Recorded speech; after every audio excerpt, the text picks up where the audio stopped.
Yo, yo, yo, it's your boy Artemar, and I think my clan Moulder video is haunted.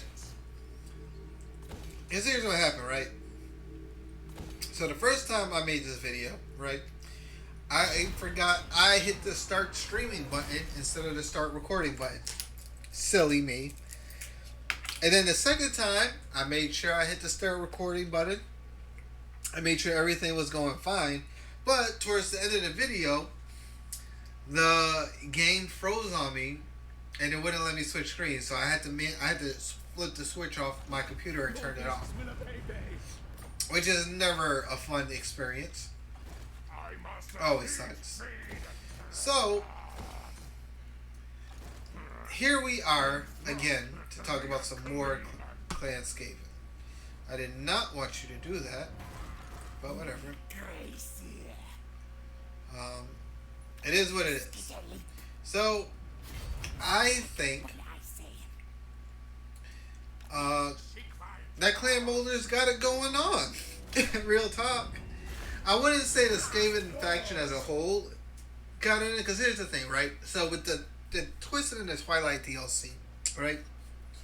The Skaven got very good monster units, right? More specifically, the Broodhard and the Mutant Rat Ogre, right? But where these really shine is with their augmentations from the Flesh Laboratory, alright?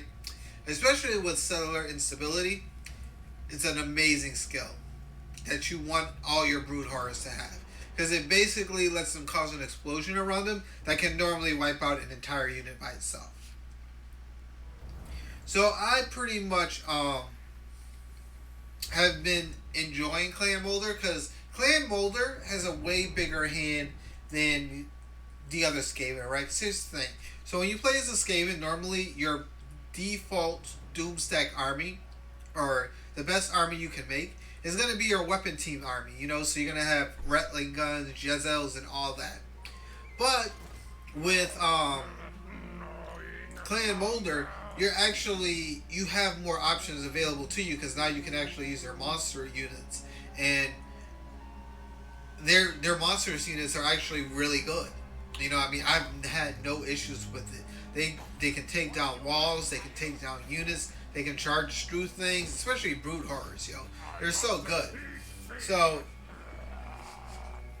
I remain wholly convinced that Clan, like the Skaven as a whole, yeah, they got an upgrade, but Clan Moulder is the one who can really capitalize on it, because they really got more options compared to the other Skaven lords. You know what I mean? Like, I would honestly say that like Throt is probably number two, just because Ikit Claw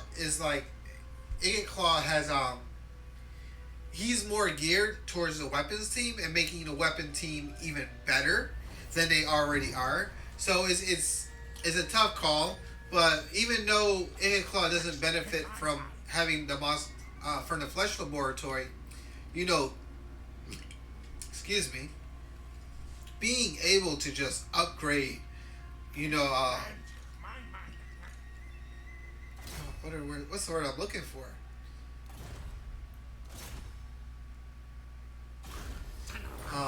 Being able to just upgrade a top army even more is amazing, especially for someone like for Ikit. So I would definitely say, but Thorot definitely comes in at number like two, because at least he's really strong as a lord, and he also has brood horrors as well as a mount, which just makes him such a strong melee lord. You know what I mean? He has regeneration, and then his abilities, right, that reduce upkeep on rat ogres and brood horrors. You're going to use them. You're going to use mutant rat ogres. You know what I mean? Like, these are not units that you're not going to use. These are units you will use. And I think that's what's so cool about Throt.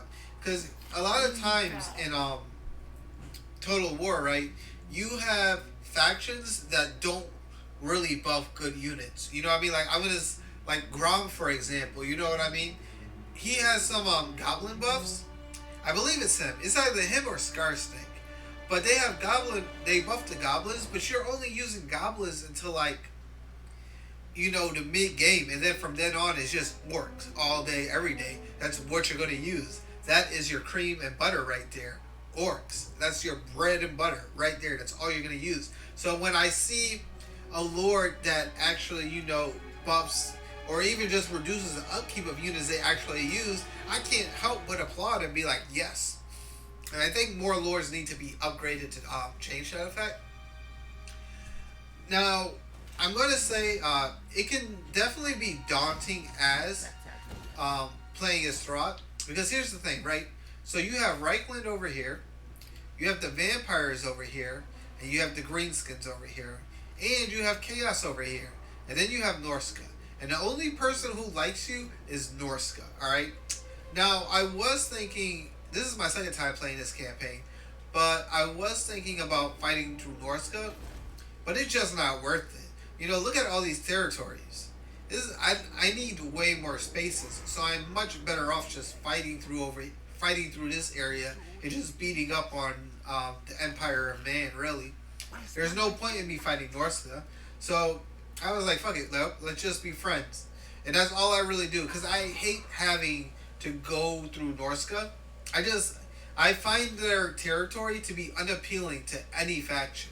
You know what I mean? Because by the time you get it, this area is steeped in corruption, so you have to hold the territory for a couple of turns before you can even start moving forward again. It's such a pain, and it can really slow you down on your conquest, especially if you're trying to take over, this area. You can grab this little island that's all the way over here, but once you start fighting through here, this is a slog. This is just freaking a pain in the patooey to have to fight through. And I don't like having to do that. So if I don't want to do it, I'm just not going to fight them. And I'm just going to keep on fighting the Empire, man. And we're just going to keep on beating up on them. Truthfully, again, it's nice because, again, Clan Moulder has options to either use a monstrous army or a weapons team army. And having that option is nice. I really like that they increased the hand of these units.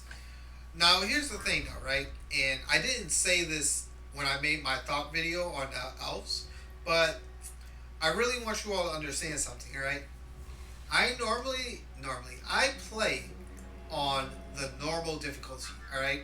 So I do normal battles and I do normal campaign, all right? And that is vastly different from when you get into like legendary, all right? Because here's the thing. I'm gonna give you a perfect example, and that's the Wood Elves, right? Wood Elves just came out. So the Wood Elves have a forest, right? In the Dark Elves area and in the High Elf area, right? Now, as the Sisters of Twilight, you start off at the Dark Elf side. But here's the thing though, you cannot get your forest in the High Elf because you need a non-aggression pact. So if you have a non-aggression pact with High Elves and Dark Elves, when they start fighting each other, they're going to be waiting for you to pick a side. And if you don't, they'll pick it for you. And you don't want to be at that. In this game, right, you always want to be the attacker. You don't want people to declare war on you when they're ready. You want to declare war on people.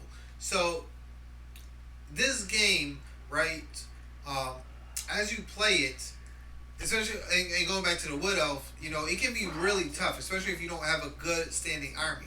And it can be hard to make money because, again, you're playing on higher difficulties. So your units are actually weaker. Like some of the melee units you might use, they actually might not be, they'll do less damage at higher difficulty.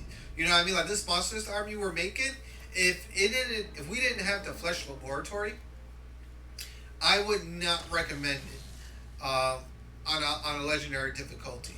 Because the difference between that and a weapons team is a weapons team is a long range and they don't take any penalties. Melee units take penalties as you get into higher difficulties. Especially when you're fighting like someone like the dwarves who don't die, like they'll fight you to the last man because of how high their leadership is. So it can be a real slog and a half. That's why I always say this, you gotta be not you. It's not careful, but you do gotta be on point with your game, And so I like people to understand that. Hey, I play on a vastly different difficulty than a lot of other people, And maybe I'm not alone there. But there's probably people who play normal difficulty too, because again, we're just trying to enjoy the game. And I'm happy I went over all of this because I just remembered I forgot to talk about mutagen and your growth fats, right? So there's this bar that fills up over time called growth fats, right? And what happens is that you can use this to basically cash in and recruit free units. So if you look at me over here, right, I'm gonna get rid of this dude. No, not the flesh laboratory. I'm gonna get rid of him. So what I can do is I can recruit from the growth fat. And these are units I can get for free. I still have to pay the upkeep, but these are units I get for free. Alright? So, and as you have to wait for the growth fat. It'll fill over time, and it fills up if you're in battles, if you're constantly fighting, and you're always if you're having battles every turn, this will fill up quite fast. And it also fills up passively as well. And you can fill it up from recycled units as well. But I like letting it build up because as it builds up, it gives you access to more and more units. Like brood horrors, mutant rat ogres. You can recruit them right then and there. You know what I mean? So I like building up a huge number of these because say you need an army immediately for whatever reason, you recruit a lord and then you just go bam, recruit from the growth fat, and you throw all those units in the army. Now here's the thing. Units in the growth fat, they come with different augmentations. So you might not be able to you might not be able to play too much with the augmentation system because if you augment a monster too much or an infantry, what happens is they have a chance of getting instability, right? So a monster unit with instability loses HP over time. They take DOT damage, pretty much damage over time, and so it's kind of redundant to say damage. It's kind of redundant to say DOT damage. You should just say DOT. I'm just talking in my head. Don't mind me. So instability. I don't like having units with instability. I try to get rid of them. Like as soon as I see something and it's just like if you're playing with the augmentation and you mess up, just get rid of that unit. It's better to get rid of it now because if you don't, what ends up happening is that you're going to be bringing that unit to battle. It's going to be slow to have its HP regen and stuff like that. And you can also and in order to augment them, again, you need mutagen, and you get mutagen from your growth fats pretty much. So when you go to claim it, your growth fat monsters, it'll also give you a bunch of mutagen. So this will give me 115 mutagen if I was to claim it right now. I'm actually going to let it keep growing though because I want to get some mutant rat ogres too. And so overall, I think Clan Moulder is a real winner in the Skaven DLC. The other Skaven, they did win something. You can still play with the monster units. I'm not saying you can't. I'm just saying that it's more beneficial for you to use monsters as Clan Moulder than it is for the other Skaven. And for the other Skaven, you should just keep to the weapons team. But it's your choice. It's how you want to play the game. You know what I mean? Just enjoy it. Have fun with it. If you want to go and fuck the world with America, make America a great condom, go ahead and do it. I'm not going to stop you. And on that note, we're going to end this lovely video. I hope you enjoyed our time together. I know I did. Remember, whoops. I hit the wrong button. That's why.